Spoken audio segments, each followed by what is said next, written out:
การเฉลิมฉลองนะครับของประเพณีคือด้วยแข่งขันมาลงประเพณีก็โค้งการก็โค้งมาลงนะครับเนาะซึ่งบรรจุพระบรมสารีริกธาตุพระบรมสารีริกธาตุพระอุราธาตุพระศีสาธาตุพระทันตธาตุพระโลมาธาตุจะเป็นสิ่งสองพุทธะก่อนมันใจธรรมดานะครับประธานของโลกอาภาดา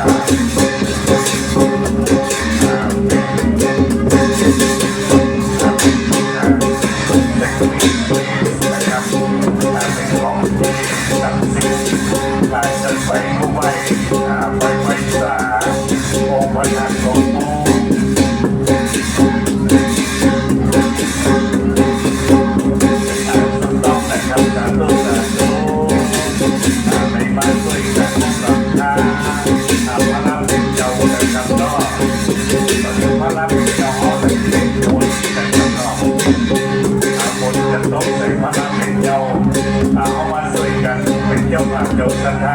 แ